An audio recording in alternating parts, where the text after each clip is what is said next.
Okay, so.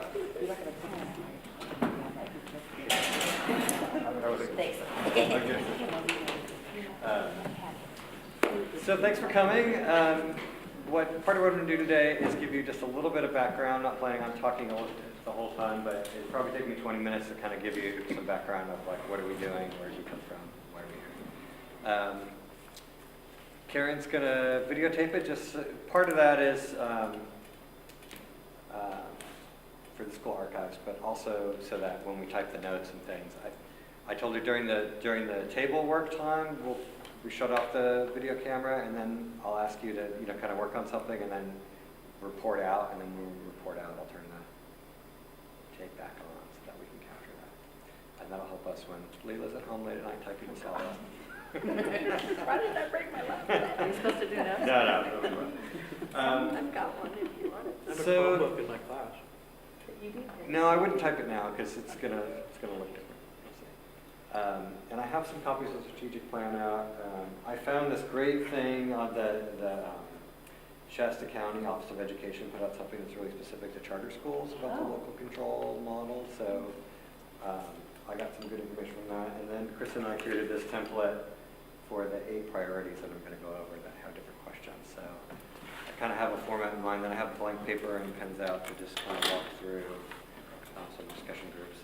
I think actually we took a piece of legal paper and put it through the copy machine because we didn't have any line paper. We made our own line paper. And I want to point out I have Laura Engel's Wilder, Little House in the Big Woods propping up our digital camera. So the local control accountability plan is something that's new to California that comes from the whole rewriting of the finance mechanism by which all public schools are going to get their money. So I'll give you a little background on that, and then I have some group tasks. So definitely understanding the LCAP process is part of what I want to get through. The state identified 8 specific target areas to get community input on. So we'll walk through each of those. And then establishing, they call it local priorities. So there are 8 things that the state wants, and then any additional goals that we want to set that are unique to Yuba River Charter School, we want to spend some time on. And then reviewing the strategic plan in light of those. And a big part of this, the reason why this is kind of an ongoing multifaceted project is that you could think about the local control plan as something that is approved and starts at the beginning of our next fiscal year, which is July 1. So the plan is really for July 1 until June 30th, 2015, and it's kind of all the things you're going to do during that time, and then your goals for the future. So a lot of what we're doing, we're actually planning things that are going to be done later. The other thing I thought about, for the next director, we could pass this video along, since I won't be here for that time. So a little bit of overview. So the new local control funding formula requires the LCAP and shifting control from the state budget to the local level.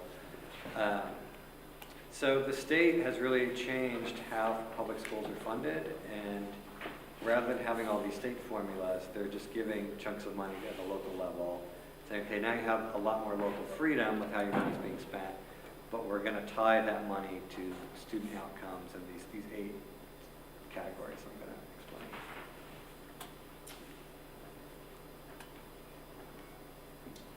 There's a bill, Assembly Bill 97 calls for the specific components of the plan that we're going to walk through. The LCAP outlines a new set of accountability for how funds improve education outcomes. So it used to be for our charter world, we got the charter block grant, and then the state would look at our API score at the end of the year and say, are you making progress toward your goal? But now that what they define as progress is going to be much more segmented into specific areas. And part of what we'll be working with this whole spring and early next year is by what measures will we decide whether or not progress is being made and what data is available. There's a lot of data that traditional districts collect that we don't collect, partly because we're not funded for a lot of those programs, so we don't We don't have a technology plan. There's lots of things we're not doing. But as we get through some of these questions, you might say, rather than being able to answer this question now, I wish I knew, what the attendance rate was of our middle school students. Or I wish I had this piece of this. So that's part of what we also want to identify a little bit today is, in answering questions, figuring out what data you would need to even think about that question. And I can tell you whether or not it can be compiled. So the whole story of the LCAP is really, because there's more freedom in spending, there's more oversight in the program. And the joke at all the conferences Susan and I have gone to is that all of these plans to make everything simple have made it infinitely more complex. So a little bit of background, I want to talk about subgroups. Imagine, the state of California with 6 million children. Caucasian students are the minority of students that attend California public schools. A large percentage of school districts have over 50% of children that don't speak English at home as their primary language. Large numbers of California students are low income. Even at our school here, 58% of our students would qualify for a free or reduced lunch program if we offered it. So it's kind of, you have to think about this whole thing just like our computerized testing, being magnified across all of California with all the complexity. And one area where we don't have a lot of complexity is diversity. So when I get the standardized testing report, it's divided into subgroups, and there are many different subgroups. There are only a couple really that we have a sizable enough population where we have to include it into the plan and say, okay, in addition to how all of our students are achieving, how are these specific groups making progress? We currently don't have any students classified as English language learners, even though we have 15 different languages that are spoken at home in addition to English. All those students are fluent enough in English when they come here. But we do have kids that transfer in and we give them an exam, the CETO exam, and make sure they're fluent. But we have a high fluency rate. I remember a couple years ago I had an EL student and she won the county spelling bee. I'm like, can I take her off now? We do have enough low-income students, although one of the strange things about this plan that I think may change later, but the plan says that you for funding purposes, you are considered to have the poverty level that your district of residence has. So with our new campus going into Grass Valley, the free reduced lunch rate in the Grass Valley School District is about 70%. Wow. For specific schools, like if you just took Scotland, it's probably 85%. In Nevada City, the free reduced lunch rate is in the high 20s somewhere. It's 25, 26. So we don't get any additional funding. Our rates actually reduce to the rate of Nevada City. But having over 50% triggers a much higher level of funding. So we'll want to be sure, as soon as we can document when we're in Grass Valley that we're above 50%. Because some schools, like Nevada City School of the Arts, already gets additional federal funding for the poverty rate of Grass Valley School District, even though their free and reduced numbers are about 30%, but they use 80% I think for the grants. So we do not, in Nevada City, get that increase, even though we're higher? No, because we're so much lower in Nevada City, even though in this plan, if you have over 50%, for every percentage point above 50, you get a very large increase in funding for those kids. So because Nevada City's large. Just something for the future. But it doesn't apply to us right now. Great, okay, great. But kids, when you get your test score in your student learning, you have to look at how your middle class kids are performing as well as your low income kids. They are classified. So that is a subgroup on our test. It's big enough to be a subgroup. It's not big enough to trigger any additional funding for us right now. Okay. But it will when we have a school in Grass Valley. Okay. But when parents fill out the income survey, there's a student ID number that's attached to you. That student ID number is also attached to the student test score. So when the scores come in, they'll cross-reference it and say. And we've had actually quite a few years where low-income students outperformed middle-class students on standardized testing, which is contrary to the state trend. Ethnic groups, in some years we've had enough Asian students. Actually, we've had quite a number of Asian students from some specific years. A whole South Asian group that was here for a while. We've had a number of adopted students who've come through, and Hispanic students. We usually have enough that they are identified as a subgroup. So when student achievement's broken out, I'll sometimes get it. Sometimes Native Americans been broken out. I think there was one year we had enough. The states also set up cutoff dates for different subgroups for foster youth. Once you have 15 foster kids, that becomes a subgroup. And for IEPs, it varies a little bit. Once you have 30, you're supposed to look at those, but really you always have to look at them, because I've had years where we've had 20, 23, and they still break it out.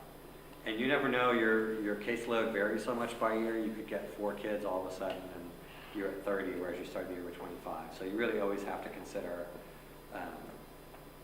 when I get our state test scores, it might say, you know, our API for the whole school is 725, and for special ed kids, it's 619. So you'll get growth rates that say we want to see growth in those areas. So that's pretty much all our subgroups. I mean, there could be 20 or 30 other subgroups, and we won't. So the input process of the LCAP is that it has to be updated annually. It requires consultation with employees, parents, and students. So that's one thing we'll have to talk about in the faculty and board too.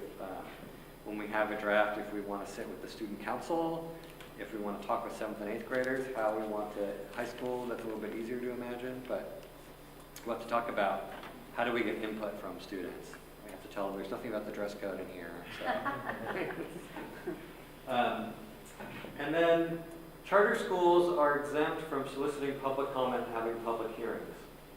And this is, I didn't hear this from my own county office, but normally a larger school district, once you get input from your parent body, then you have to have input from like all the taxpayers in your district and make sure you get them in as well. We don't have that step as a charter school. And my question from the beginning of this whole process is, well, who ultimately approves this? And really the school board here at Yuba Charter School approves it. Then it's submitted with the budget, and our budget is ultimately approved by the County Board of Education. But it really doesn't go anywhere. The state wants to make sure that you have one, and the county wants to make sure that you have one. And it's one of the things they look at when you go to reauthorize and to make sure you're following your goals. But it's really not up to the county Office of Ed to say it, to edit it and make changes or anything. It's really our document, and it lives on our website, so the public can access it if they want to. There's nobody in Sacramento who's going to be reading through these things and calling and saying, you missed something on page 5. That's always what I want to know with any requirement. So whose job is it to read this? Could you speak to all this supervision that you referenced earlier? How, if no one's reading it or checking it, how does the supervision refer to apply? How does it? Well, you said when they set this up, it Yeah. got really complex because there was a lot of supervision. Mm-hmm. And I'm not understanding what you meant by that supervision if no one's reading the plan or checking the plan at a different level. Well, I think where your kind of audit checks come in is when you go to recharter in 5 years. Then you have to show, okay, we tied, it's really the funding that they're auditing, but then when we go to recharter through the County Office of Ed, they'll say, okay, you've set these goals, so how did you do on these goals for your charter? So it's not just about the test scores and other things they used to look at, it's this whole plan.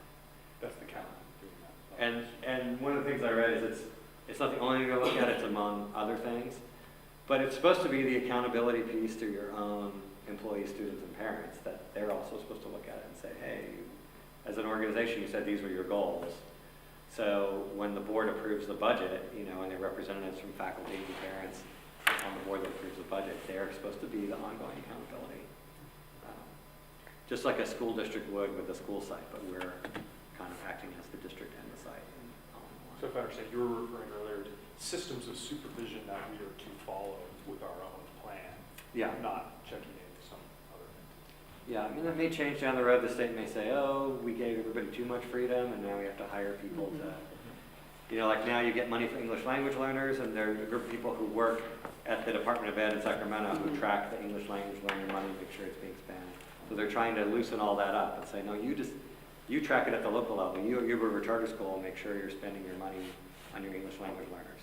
The state's not going to audit that anymore. That's up to you.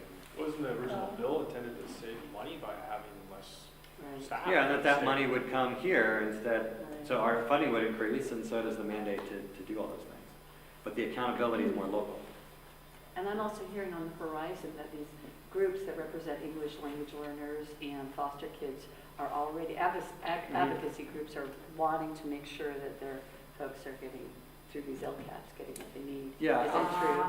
I'm sure there'll be new problems that arise and more Yeah. oversight that comes in, And because so that, the federal government's moving the opposite direction, where the federal government wants to be intimately involved in all the standards at all the districts. The federal government, you know, wants to be much more hands-on in all the local school districts, and the state wants to get out of controlling the oversight of all this. Yeah, how does this relate to the strategic plan? Almost there. Does this become the strategic plan? Well, I think what we'll do today is we'll identify new goals that will be melded into the strategic plan. It becomes one of the main mechanisms.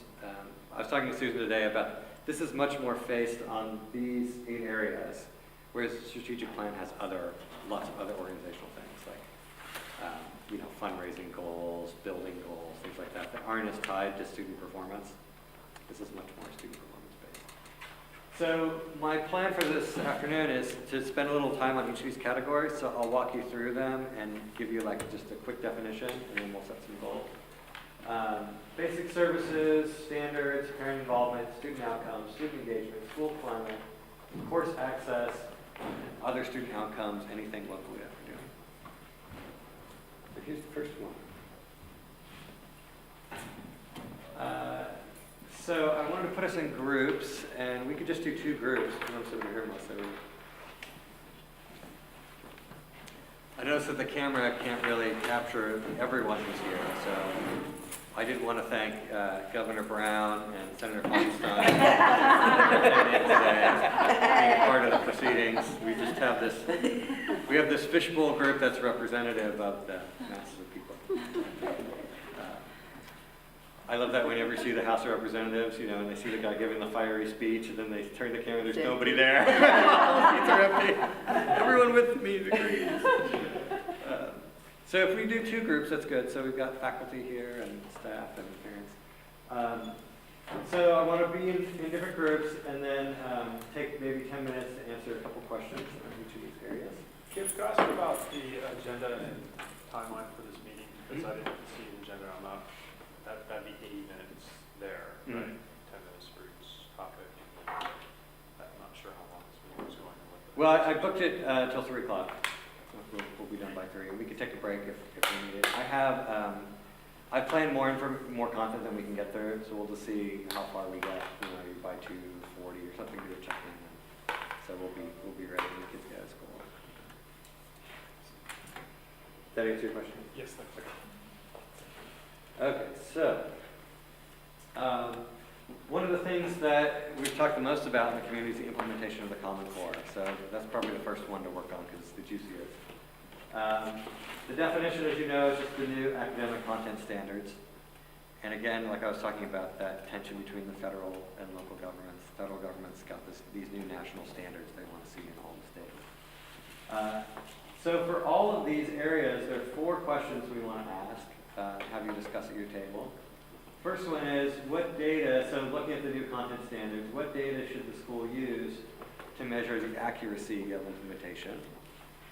You've got Ron at that table, so that's the extra credit table. yeah, we're here. What might the data we already have tell us about our strengths and challenges as a school?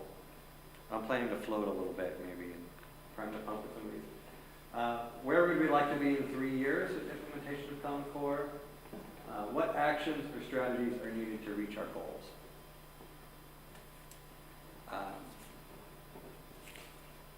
So with Common Core, think about how, you know, we've just Fortunately, we approved this position for Ron to step into next year as curriculum specialist to help with Common Core. So a lot of my answers and a lot of the essay questions I have to write are going to be tied to Ron's position and his activities next year.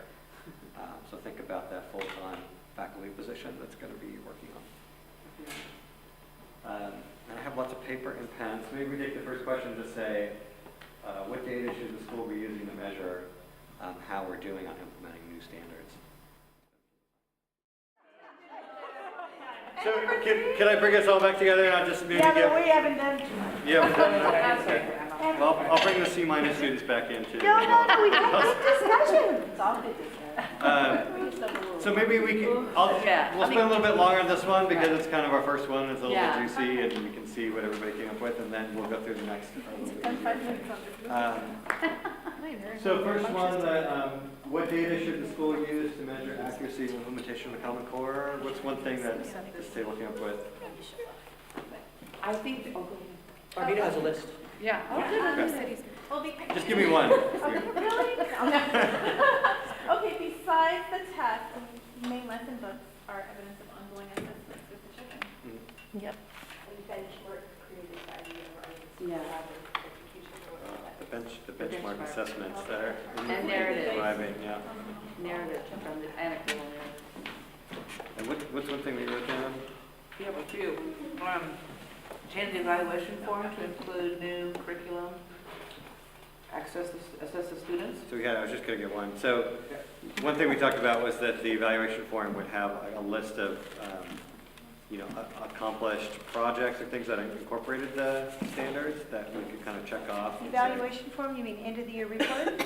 The teacher evaluation form, that part of Teacher evaluation. say that part of a self-evaluation the teacher would do during the year is to check off that these Common Core elements have been achieved through, and we talked about like maybe we group them into specific projects, like you're doing an annual report, so that includes certain standards for that year, and there's some kind of rubric a teacher can go through themselves as part of their self-evaluation. Well, that in itself is what I was trying to get to. That the teacher does a self-evaluation. Yeah, They do. they do, but yeah, it's doing it that's tied just to the Common Core self-evaluation. Common Core And then self-evaluation. what data might we already have that tells us something about strengths and challenges? We didn't spend a lot of time on that, but I think we actually said main lesson books, which you guys gave us an answer for the first one. That was a really good one. What did your table come up with? Anything on that one? We didn't get that. We skipped that one. I don't know if we really skipped it, we just kind of. We also said once we have the Common Core tests, we'll be able to see how the different groups are doing on the tests. Well, we also have the STAR testing data. Yeah. Yeah, we just touched on that. Malika For what did it's worth. she talked about anecdotal evidence as well. It just reminds me of when we were talking about the data of our children on lunch programs and and even though we don't qualify for things based on the area that we're in, that's still anecdotal and that should still be taken into consideration on how we're implementing and how students are doing. And many teachers have informal assessments that they use all the time, and a little more formalized too that I do every trimester. See the Baruch Simon slideshow on formal and informal assessments. I mean, informal assessments happen Every day, all the time. all day Yeah. long. Yeah. Handshake in the morning, Yeah. first assessment. Yeah.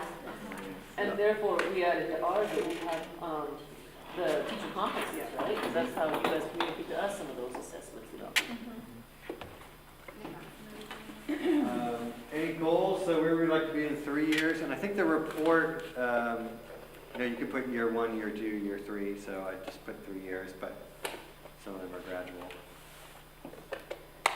Did you all come up with any goals? I heard a goal. Well, one of the What'd you things hear? that I heard was wanting to know not only are the classes improving, but are the individuals within the classes improving? Regardless of where they might fall in an average score. Right. Like a tracking. Continuous improvement in the areas of weaknesses. So And I would- identifying at the student level where the needs are and making sure the assessment shows that student's making progress. And I would like us to feel like, especially as the faculty, that we really had some experience with the Common Core standards and integrated it into our Waldorf curriculum, and that we're really seeing a nice interface between the two, that we're still able to really deliver the Waldorf curriculum, but also embrace these standards. And that's going to take some work. It really is. You can't say we're just already doing it. It's Oh, gonna be yeah, some work. yeah. And I really like the entities at the state and national level to start to see that Waldorf schools are meeting these standards and even meeting them in a better way than a traditional school model. 3 years. Yes. Take it back. Just start.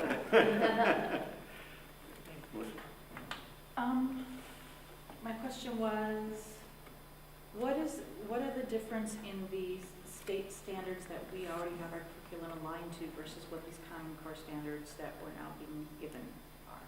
They're huge. Well, it's huge. It's a It's huge. huge. It's a huge Largely change. different. But I mean, okay. But I see what your question is. I mean, they can't be that much different than what we're already Yes, doing. It's not like we're missing like half of what we should be They're doing. very different. It is. They're pretty different. It's like one example. One example. example, This is like some one teachers example like in that New I've York, heard is like- that Common Core No. values more experiential and interdisciplinary learning versus. Which is good for us. It is, yeah. Versus data and specific, rote memory. Yeah. It's moving more towards our way of teaching. Well, I would say one of the biggest differences is that K-12, it's a K-12, and there are in every discipline, for example, let's say in language arts, there are so many, there's like 10 strands, and it's the same like subject matter in that, we used to call them standards, but it's a strand. It goes all the way through K. This is what it looks like in kindergarten. Here's what it looks like in 12th grade when the kids are going to college or a career. So it's much more, whereas the standards before were all over the place. I had something in 4th grade that there's nothing in 3rd grade that got them ready for that. There's nothing in 5th grade that follows up on that. So these really are supposedly, and we have to work with it to see if it's really true, but it has to have a continuity between grade levels and takes a child from kindergarten through 12th grade when they exit and they've really completed that, or really, yeah. But we've So already it's- said we don't follow the way everyone else does it. We just do it by 8th grade. So how does this change what we're doing in our classes? Well, this binder shows that we're going to address different standards in different grades. So I always much use the more example of applicable. like, one of the kindergarten standards is that a group of kindergartners should be able to use a computer to come up with a joint piece of writing. We're obviously not going to do that in our kindergarten. So we have to show, well, maybe we would do that in 7th grade. And we feel like that's the technology strand is going to be different for us. That's kind of the starkest difference. So as far as that's concerned, can we can kind of say on some of these things that aren't appropriate, they do need to be done by the time you complete 8th grade? That's what you're saying, and you would just say, no, we're just going to do it at this age? I would say, I don't know, Ron could say, but the 7th and 8th grade standards seem much more aligned. When I went to the public Waldorf High School in Sacramento, I talked to their principal, and she's like, the high school standards are pretty much aligned grade to grade. There's not a whole, they didn't have to go through this whole process to do the alignment. It's pretty similar. So it's really, the K through 6 that's more radically different. 7th and 8th grade, and then you can see in that binder just briefly, they're almost all right on. What happens in this is taking me a little bit into editorializing, but what happens in Waldorf schools, then you have these standards that we're saying come later, so you do get to 6, 7, 8, and there are more standards that have to be mastered than, there's things that have built up from the other years that then we say that we handle. So typical in a Waldorf school, that 6, 7, and 8 moves at a much faster pace academically than the lower grades. And would it be fair enough, Caleb, to say that what our challenge is going to be is that the testing is going to be aligned to those standards, and when ours are off so much, then how we meet those assessment standards. Well, I guess that's kind of what I Like was, the STAR test, too. Yeah. that's kind of what I was asking is, as far as us as a school, is it the administration or, your responsibility to say, we're not going to do this in kindergarten, but they will do it by this time? Oh, yeah. Assuming that we're always Absolutely. communicating For and sure, having have that. in general, right? Because, and that kind of ties into what I was gonna say, is that it sounds like, Ron, you're gonna put together a packet for each grade that will kind of say that, what is expected of each grade, and how does it tie to Common Core, and then all of this plan is going on the website, so you actually could tell parents, because you're gonna get the parents that are gonna come in expecting us to be an academically rigorous school, and they're always upset when we're not, and so if you could say, we're going to do that, but here's your sixth grade packet, you can look ahead to that, at least Yeah. that'd be a way to communicate with the Right. parents, right? It's a good thought. And it's something to keep in mind when we It's a good say, thought. one of the things we'll do is, we'll track how the students are doing individually, but we don't want to say, if we're saying we're teaching, indirect verbs in fourth grade, if they didn't do that well in the third grade test, we're not going to say that we're going to be then changing that curriculum so it becomes third grade curriculum. So you have to have a certain point where you're saying, are they, which is the beauty of the Alliance for Waldorf Education that we're trying to work on, is a more standardized assessment across public Waldorf charter schools, so that we kind of get a sense of, if there are 10 Waldorf charters in California, this is kind of where their average fourth grader is. So that would be a 3-year goal then, Yeah. for me. That would be really important to Something do that across the work with movement. the Alliance, to have Waldorf's, like Ron was saying, be looked at maybe a little different if possible. Okay, I know I'm moving you, but everyone kind of gets the format of how we got 7 more of these, so. It feels like we didn't get to the actions and strategies. Actions and strategies. And I wanted to just reflect what I heard Leela and Ron say, and I think it's really impressive that our teachers are saying that they had set a goal that, integrate the Waldorf curriculum with this Common Core and these standards, and that, there's a goal in 3 years to show that the Waldorf education is, superior in some ways using the Common Core standards. And I just wanted to opine that I think that those goals are really big and noble, and they probably require a variety of actions and strategies to meet them. Everything from making sure the teachers have time to really work on what that integration is, to how we as a community embrace the Common Core as an opportunity instead of something to not trust. That's or huge. trust. It's Yeah. huge, that's It is an opportunity. And then there's outreach and how we would, there's a whole variety Yeah. of strategies to support those goals. Because right now, there's a lot of resistance to the No Child Left Behind standards. And, in teachers and in, just the general public, that's a big reason for the change. But there is more to be excited about. I don't know about exciting, but there's more to these Common Core standards that we could just show how great of an education model we are.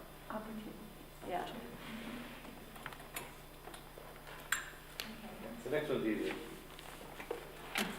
So basic services, and this includes facilities, instructional materials, credentials. Basically, what does the school need to deliver in terms of human resources and materials to advance the curriculum?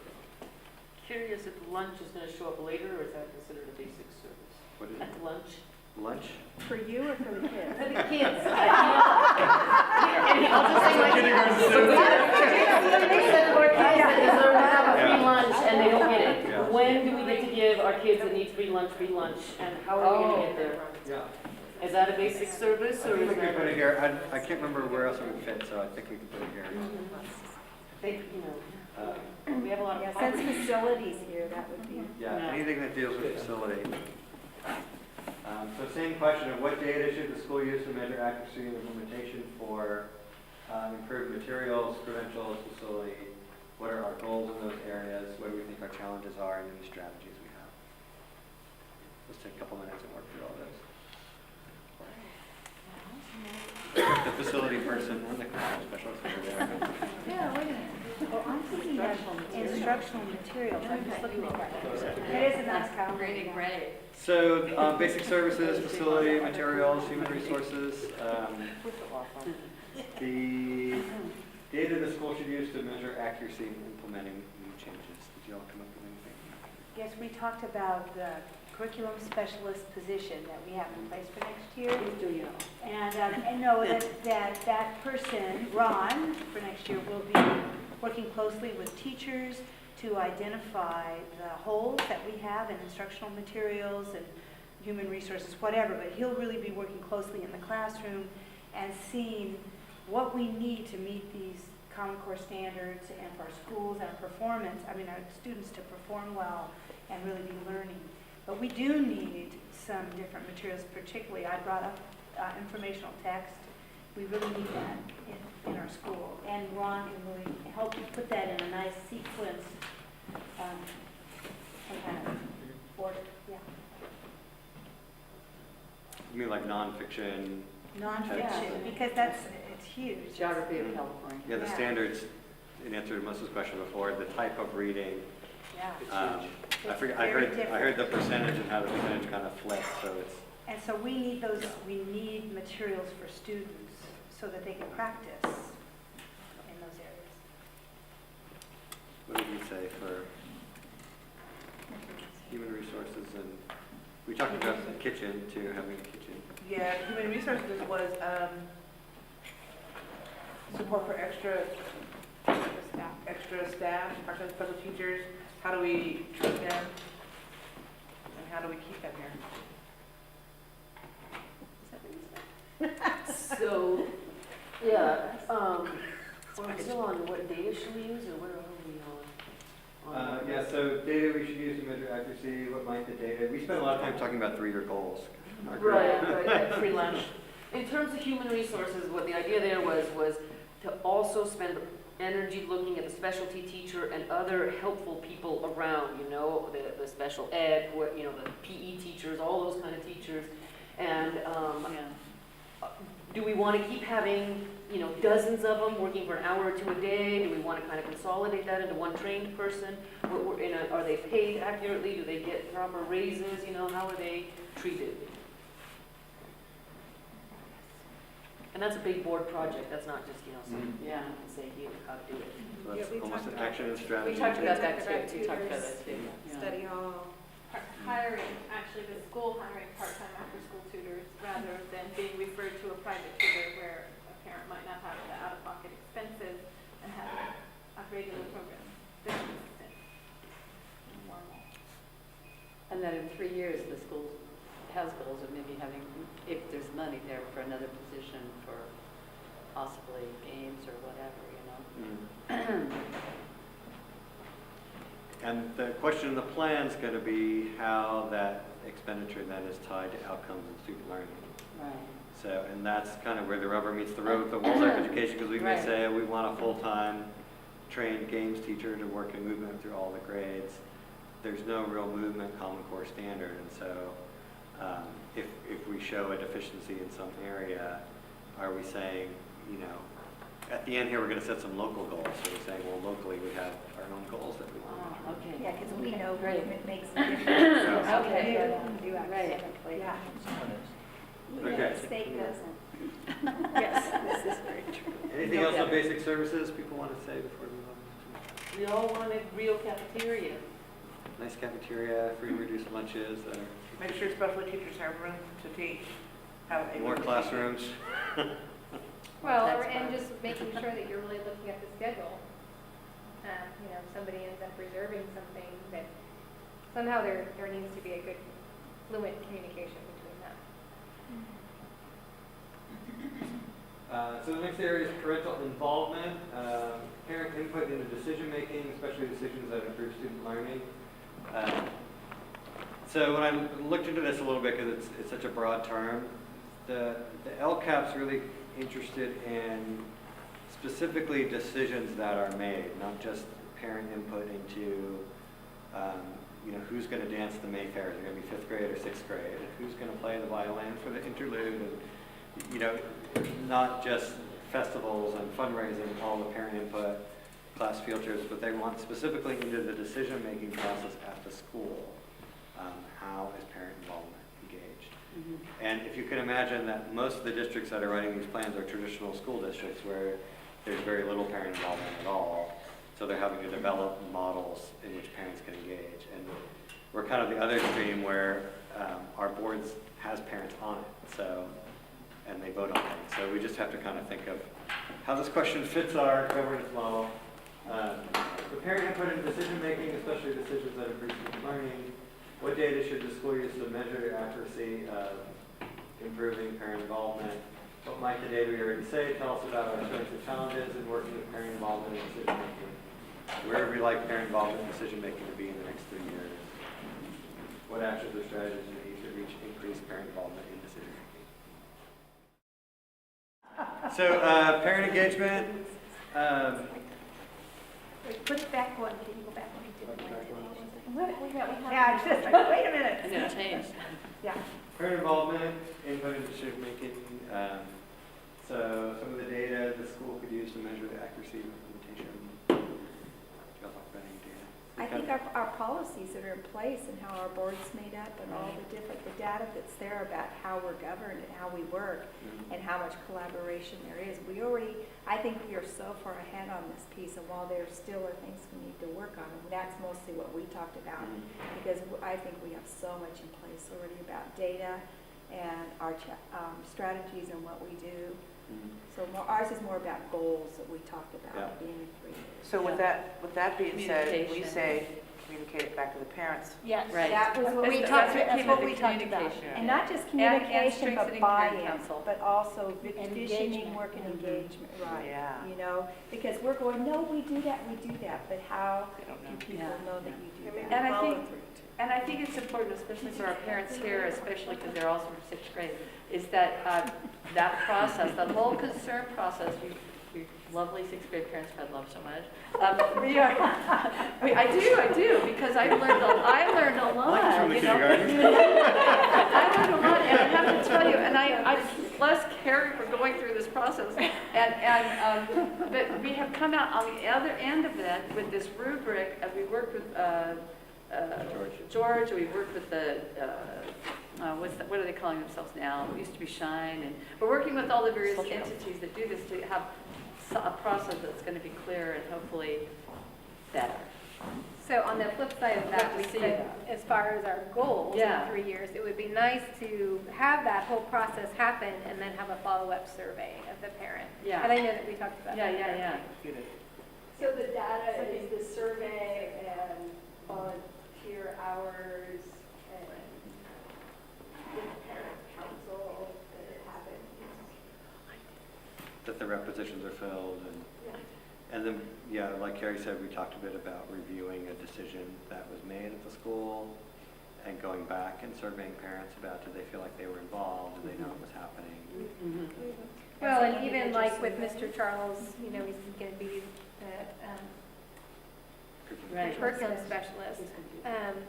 Just even saying where that came from, you know, and recognizing that it came from the teachers, you know, asking for it, as well as the parents asking for it, and letting the parents know that, you know, it's been addressed. We heard you, this is why we've done it, instead of just, we have Mr. Charles as a, you know, curriculum I see what specialist you're now. saying. Now that But we to took those So paragraphs fill in and that, looked fill that in. and then the parents that in. feel like, okay, you know, that's something that they talked about, or, you know, That's a good 2 years That's ago, a very and now good- it's that's a here. very good It's very point. easy to, It's you know, key. when you're in the moment and you're asking for all these things, and then Exactly. nothing happens until the next year, it's nice to know where it came from. That's a really good point. So, and more communication than what's in our board of director minutes. Oh, yeah. Yeah, Yeah, like nobody- nobody reads connecting the dots, like an overall Right. narrative. Yeah. Like you spoke something these in the issues, newsletter. this is Like a what good we've annual done to report. respond. Exactly. What do you guys Yeah, think? so Yes, like in that. addition to, that's. It's more of a narrative. I don't more of a know, that's narrative. I'm at the meeting myself. Yeah. Right. Oh. Well, no, that's great, a narrative thing. What would be a good venue, the newsletter or The something? newsletter. You know, we were talking at our People table, say I they don't don't say the read, newsletter because but they I don't read it, but not everybody does it. So we were talking about it at our Well, table, everybody. you know, maybe we try and hit it with the newsletter and an email. Yeah. You know, But maybe if there was some real stuff in the newsletter.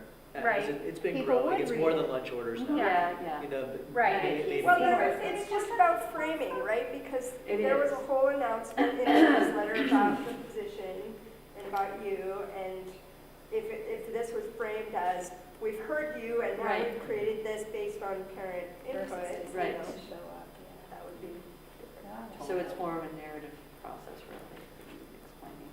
Yeah. PR. It is PR. And- Basically, it's basic PR. And we- Exactly. Exactly, and we gotta think about it the way newspapers do, right? Right. Even though most of us have been following the missing jet for weeks now, they have to repeat the basics every time. Some people are on vacation. Today, I just got a push notification text from the New York Times. Yeah. Everybody's waiting for a part.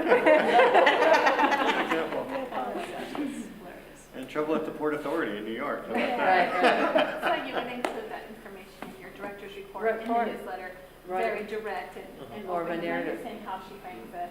Mhm. Well, and Kathy, Yeah. I've really been enjoying what you have been writing. Oh, Great. I'm out of sync. I said I was just telling Lori today, I said, I prefer to do it in the middle of the month, one where after the board meeting, Right. because it's all old news. He's had it in his report already. It's like, Caleb stole everything. I hold the report until the day after the meeting, that's why. I know, he's right. But having it Late show up breaking news. twice and in two different voices, That's it's okay. Okay, we'll hear it. okay, well, that's good. You're Well, that's repeat. good to hear. It's okay. Yeah, that's good to hear. And then in the minutes as well. Okay, yeah. Especially if he does it like 1 or 2 weeks later, you come out again.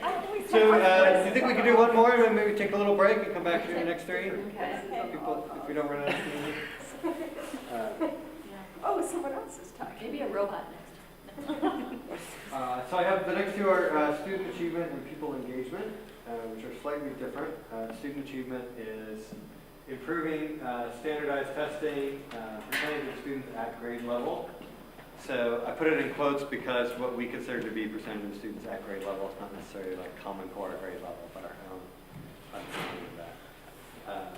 So if you're thinking about we're getting a new funding model, and just to remind everyone, the reason this report's being generated is because the state's asking us, well, how are we tying funding to these goals? So we're setting goals for increased student achievement, their improved test scores is one thing, we identified how many of them are at grade level. So what data should the school use to measure accuracy? And in terms of strategies too, be thinking about if a need is identified, then how are resources allocated to that need? It's kind of the whole underlying part. Mhm.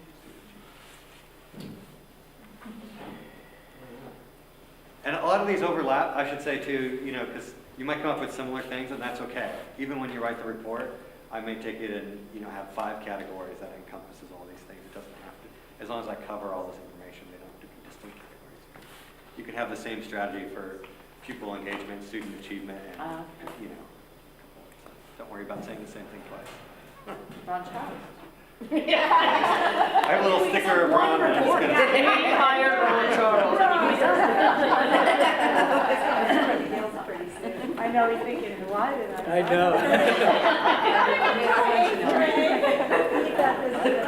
So, Should we move student on? achievement, the whole question of grade level So we and were data. just gonna take What did you all come up with for the student achievement category? Strategies, goals, data? Aside from what we've already said.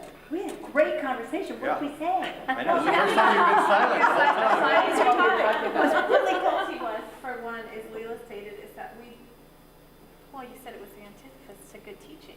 What? It's Oh. standardized testing, so we don't Yeah. know how the new Common Core is going to be measured. And so we're hoping, this is what, Right. as a teacher, I am hoping that the information that I get back from this new assessment, this new standardized test, will actually really help me inform my teaching, because maybe I'm going to get blasted from above, but the STAR test didn't really help me do that.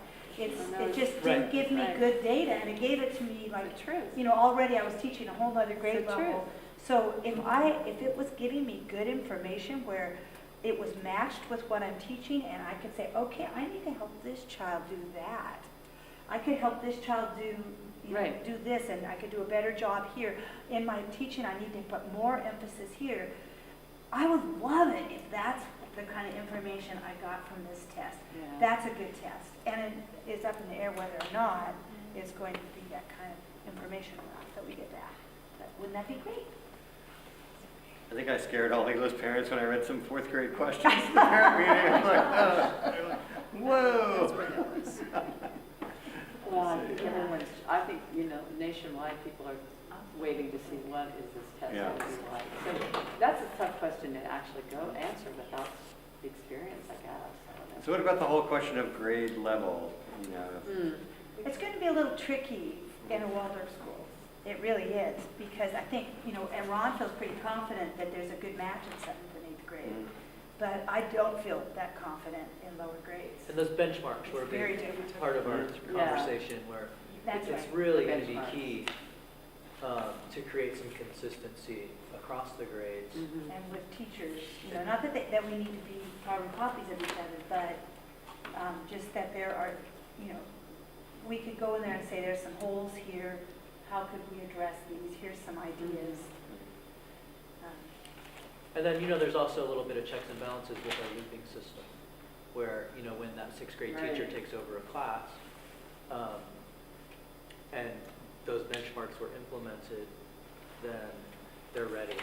That class is ready to move on into the 6th grade curriculum. If only they weren't teaching 8th grade when they got that information. Bye. And Thanks what- for coming. we had a- What about the board? I'm coming on Wednesday. Oh, good. Have it Coming to join. the open talk. Oh, good, oh, good. And then we talked about, looking at number 4, that something that I feel like faculty, like teachers could do, strategies to reach the goal to help kids improve their standardized testing and become at grade level, is that incorporate the use of academic language in our teaching. So, because, like, for example, I was telling Armida, I teach inference all the time, but I never once have called it inference with my kids. So that's an academic vocabulary word that my students, I guess, because it was all over when I took the practice test, there it was. And I'm thinking, my kids know how to do this, but they're going to go, huh? So When they I label it, need they label to, it. I need to change and just incorporate that into my teaching. So So one they're using strategy. the label inference in the question. Use an So example. it of is, 'cause inference, yeah, right. we did At talk least I've heard that word in a context. Yeah, I think right. taking that into accountability, though, that the beauty of Waldorf education is also the critical thinking process that it facilitates. And so sometimes you learn, that's how you gain your vocabulary. How is the context of this word used? So Right. I think it gets So what did we say, this table, we were talking a little bit about teacher reports too. Teacher evaluation, student end-of-year reports, We're You thinking, guys is there are some into the way teacher we eval could- over there. Could we incorporate any of this Hey, we work into with our the end of the grades. year report? Incorporate what? Any kind of student achievement assessments? Into the teacher eval? No, into the year-end report that the teacher writes, the narrative. Oh, for the student. Even in lower grades.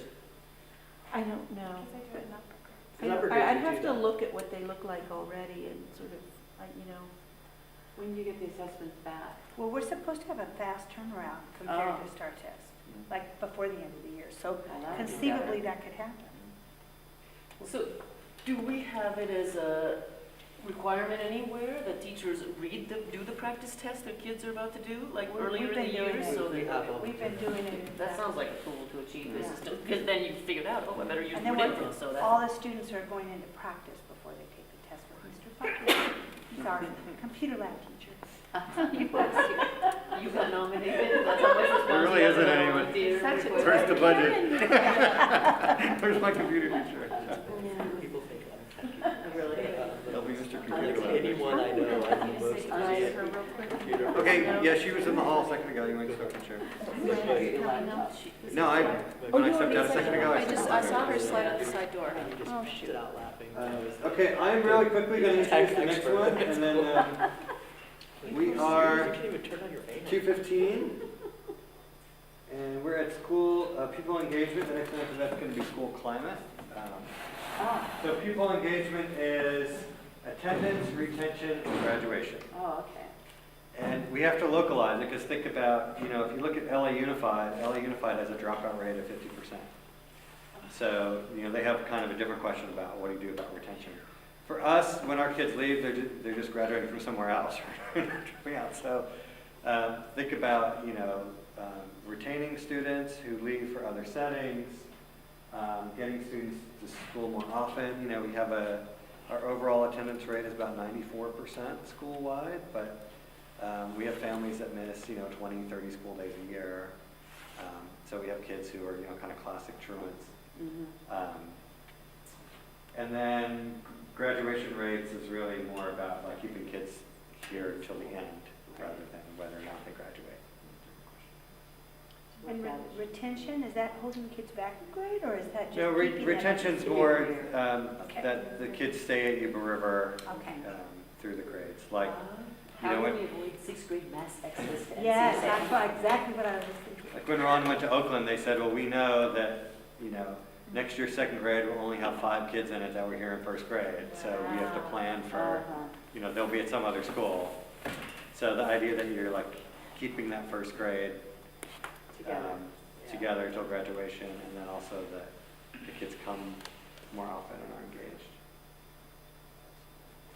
So you think about that, and we'll just incorporate it. We'll take a little longer on this one and just incorporate a break. Today's eighth grade class. We already have the data, it is the attendance rate, retention rate. Maybe each table could say something that you think is really unique to our school as opposed to what, you know, a typical school would be dealing with for people engaging for attendance, retention, graduation. What you say? How we are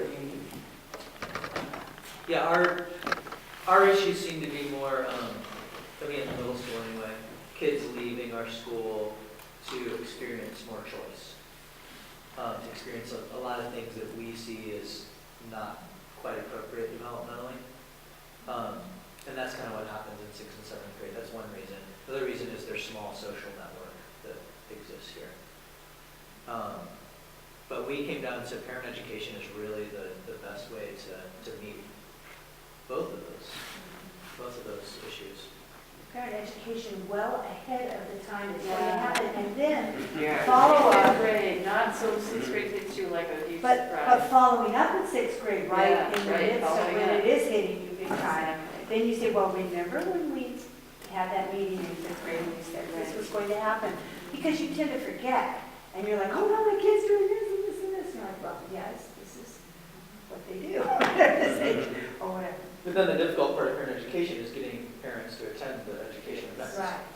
And, you know, the people that Preaching to the are choir. on board come, Yeah. and the people that aren't usually don't. So, you know, just that marketing piece of all these different events, maybe they could, I don't really know, I'm working on it a bit right now, but We decided that Ron should do a parent orientation for middle school to be at 5th grade. Yeah, on the same orientation. Growing exponentially, yeah. I think we should do a little bit more in 5th grade, during the year of 5th grade, talking ahead of time. Yeah. Because it's, you know, like with your class, you guys hit the ground running there in your early field trip, and that, you know. Yeah. So in that, and we talked about communication between the parents from 1st grade on. You know, where are you when it's in your home? Where are you Yes. on? Do you keep the alcohol off? Like, how do you do sex education? All these things that parents are talking about. So there isn't this deep entrenched inner conflict by the time they get to 6th grade and they're like, I want out. I don't want to be with this family anymore, or something else to that extent. Good, what did we say about engagement? Engagement, community events that bring us together, not town festivals, but more community, because somebody said that parents are feeling lost and lonely. Read back parent buddies or implement parent buddies, new parents. Well, but what we were saying is that really we need to get through the parents, that we feel that if we can get to the parents, then we will have more people engaged. So that was a little more of our focus and sort of the whole school community feel that we want it to be so full of community here that people won't leave, because how do you leave the community? And how could you ever, no, you're not going to CSA. No. You know, if I'm hooked in, you're not going to CSA unless there's a big problem. And then, we'll go somewhere else, but no, that's my tribe over there. And I feel like it's lacking. I don't know, maybe it's because I'm not a parent anymore, but we could be doing more. And someone said the festivals, but all the parents work at the festivals. Carrie Ann set up at her school a tremendous amount of potlucks. We used to, kind of get a little folksy again.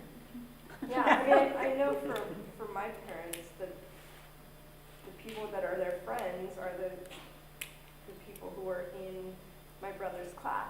Right. You know, like they're still friends with the people who were in his Right. class because it was such a Yes. tight group. So I didn't bring this up when we were going around and talking, but what I'm kind of sticking with and what's come up to me a few times through working with Lisa Nielsen on Moondance, I know I've said this before, but you know, she had 3 children go through the school. Actually, only one went completely through the school, and she left and pulled some of them. And 15 or 12 or however many years later, she comes back because she loves the school, and she does Moondance every year. She only missed 1 year when she was healing. And she, from the conversations we've had, she said it's so different. She's like, when she had 3 kids here, she had 3 parent meetings a month, every month, and no one in her class has ever thought to miss them. Like, that's what you do. You come to your parent meetings. Right. And that's where your community is. That's where you deal with all the shit going on. Oops. That's where you Edit that are in. working through stuff. That's where you're getting to know one another. That's where you're realizing what Yeah. everyone else is Communication being doing. established And early on. there are a couple teachers currently that have 2 a year maybe, and not a lot happens in those meetings that brings the families together. You know, I mean, I feel our class is really tight and really strong, and we're all there, and there are other classes that don't feel that way and don't feel like they're being held as a community of parents versus I'm the teacher just teaching your kids, you know?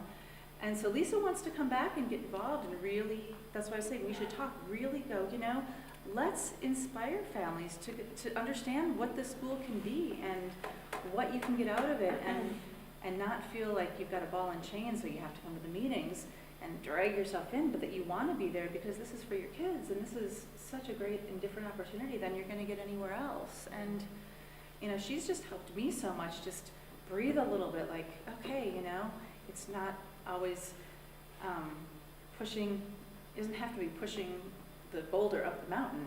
Really, if we communicate and bring people together more, we can have it be something that people want to come to. You want to make time to come to your meeting because you're going to get so much out of it, and you're going to be there with the other parents. So I just think things have shifted and do shift. I mean, it's just how the world is, but it would be great to maybe look at how do we do more of that so all of our parents know each other really well, you know, and they're there for one another. And I think it's just like, you know, we Or were try. looking at this media policy and realizing that this school has become, Yuba Charter School has become a school that, yes, that you have to sign a media contract, but don't worry, nobody follows it. You can watch Yeah, TV. yeah, yeah. And everybody's doing it, right? And so I'm wondering if, you know, if that's shifting, how, and we're losing kids in middle school when we created a new program so they wouldn't leave, yet they're still leaving. That's something to really look at. And also, you know, just this community feel that's draining out and isn't as fruitful as it once was. That's part of the culture, I believe, with the technology and everything. Everybody's really lonely, but yet we're so more connected than ever. So I think it's up to someone, us as a community of teachers, faculty, staff, to start creating this stuff. Not telling you, you really need to come, but creating it. And once people come, then they're going to tell their friend, did you go to that? That was fun. And then that's how you build community. You draw them in by the experience, not by telling them they should come. Alumni parents getting them involved would be terrific. Yeah. 'Cause if alumni parents can come back and say, in high school, all the teachers can recognize our kids in the audience, hearing that is very motivating, you know? And for anything that happens, we've talked about having it videotaped. Susan said, let's videotape it and put it on the, you know, somehow you need to make people accountable. When my parents didn't come to my parent meeting, when the ones that didn't come, then that spring conference wasn't optional anymore. We made it required. You know, so we as teachers need to follow through. You don't come to the parent meeting, you know, hi. You know, and that's why you end up having 2, because it's hard to put all that effort into one, and then, you know, a third of the class comes. It's like, it's easy to throw your hands up. So let's get on to school climate, but, I mean, Just about the retention issue in the middle school. Some of the things we talked about were, Ron mentioned choices. And as you get into sixth grade and seventh and eighth, you need more choices, and those are some of the things that we're attracting children to other schools and us offering the practical arts now. And I think part of the things, as Malika mentioned, and so many children leaving, is because we are a community. So when you've been through kindergarten with 4 other girls and they're like your best buds and you all go to another school, one by one, then you're gonna leave. So, and our field trips are unique, and our drama programs unique to our school. So, to enhance those, to bring them to the forefront in middle school, this is what we do here. Strong sports program. Hey, where's that boys trophy I've been waiting for like a month? I was just thinking about that yesterday. I'm like, We earned it, trophy, yeah. School climate. Suspension rates.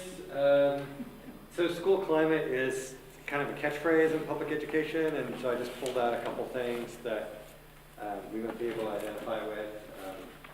Suspension rates is one. We don't, I think there have been 2 suspensions at Yuba Charter School this year, so our suspension rates are very low compared to traditional schools. Sense of connectedness, and that's part of what we were saying about parents and community, parents feeling connected.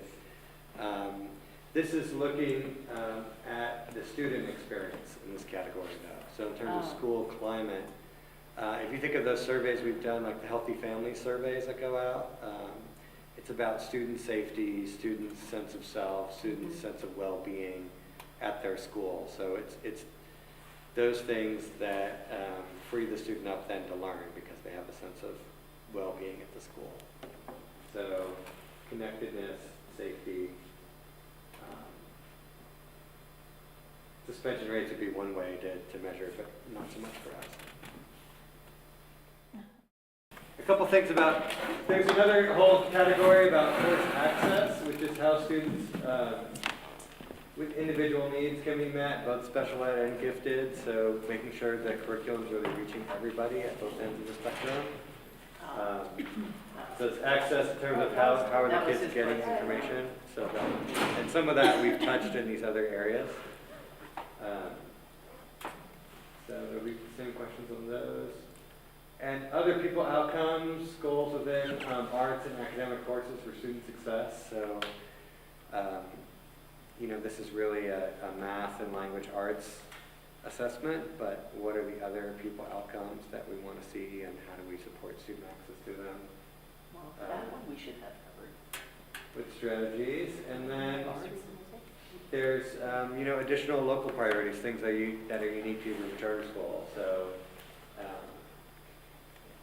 the nice thing about this plan is you can actually say, well, we are a school that has an emphasis on arts and drama and music. And so we have specific targets, benchmarks, assessments, standards, whatever it is, that we want to see the students meet over time, and so we can show progress. When we go to recharter, we say these are the goals we set for ourselves, and this is how we're doing on those goals that are separate and apart from just the language arts and math standards. So the more you articulate that, and the more it's matched with your vision, the more you can come back and show the progress. Because if you look at the school's specialty budget, it's really centers around other programmatic areas that we've talked mostly about today. So those are areas where we need to set goals. And then underneath all those, I had those same 4 questions for everything. And we could go back, through the draft and look at additional questions in those categories of what will the improvements for students and their learning outcomes be when the goals have been met? What actions are needed for all students in each special population? So we could take, a specific goal that we met and said, oh, but what about the kids who are in special ed and their sense of belonging, their sense of school climate, the kids who are low income and those parents' sense of community? Is that something unique, separate and apart from what community are? So, and how will funds be used to support any of those actions? So I just put this little timeline up of, there'll be a board meeting in April. We'll have a draft available to the community for comment. There'll be another board meeting in May, and then at some point in May, it'll go off to the county with our budget. And then it will go on the website, and then it's really the next school year that you're implementing this. So your outreach to the community after the plan is processed, you have to kind of start reviewing your progress in the spring again to have a new LCAP report for the following school year. And for the board members who are here, just to keep in mind while we're engaging in this whole process, we have 3 applicants for new school directors coming out next week. So we'll be having several board meetings to do interviews. We still have to hire a first grade teacher, a kindergarten assistant, 2 aides, an attendance clerk. So we have 6 other positions we're hiring for. Janitor. Custodian. We also have all the evaluation of the specialty teachers to do, plus finishing up the presentation of our credentialed evaluations, of course the graduation ceremony, Mayfair, medieval games, special events. And then we're still looking for 3 board members to come onto the board and run that election. So, 3? That was 2. 1 community member and 2 parents. Oh, Armida, are Because you gonna Tori's do? coming on. Armida said she'd like to do. If we are here, I will do community. Because, If you're here, That would be great. to be a community member because you won't be a parent next year? oh, wow. That's right, we hadn't even thought about replacing That would be Armida as a great. parent. We should talk about that. Yeah, that would be good. That's a good point. And if I you're don't like here the as way a... that sounds though. Yeah. Placing Armida as a parent. Right. Representation. Yes, We'll be everything. parents, yeah. So we're gonna have 3 parents? So just in terms of our board business in the next, 2 meetings, that's more than we've probably Well, ever done as a Sally board, so actually just keep that in said- mind. Actually, I should tell her, Sally sent me an email saying that. And then, the additional task is taking this whole plan and putting it up against the strategic plan and all those additional goals that we had with the new site and development and all those other goals for outreach and all the strategic plan for the organization as a whole and how that looks and how this influences that. So those 2 have to be melded. And then I looked at the parent survey we put out. We've had 35 families take it already. Isn't it too late? No, it's not too bad. I wanted to get enough so that I could kind of look at it in preparation for this meeting. So that was good. So if we had more time, I could kind of give you preliminary results. But that was a good number. So that'll still be up and available for Yeah, how long are you gonna keep it up? Did you wanna keep it up, or I was gonna write something for the newsletter. Yeah, I don't really have any firm Yeah. timeline. We just, For a while, okay. I wanted to have it before this meeting so I could get Yeah. enough to kind of Mhm. to look at, but as long as we had it by the May board meeting, I would think that'd be fine. Okay. The next 4 weeks. All right. So maybe not all letting parents know they can still Mhm. take it. Let them know, that, Yeah. And really encourage them, and I also, I alert them that there are some other new questions on the survey Mhm. that are important to this process, that I'd love to have them answer. And the ones that you added on. All right, yeah, at the end. Good, well, thanks everyone for 3 hours What of your else are we time doing? and going through it.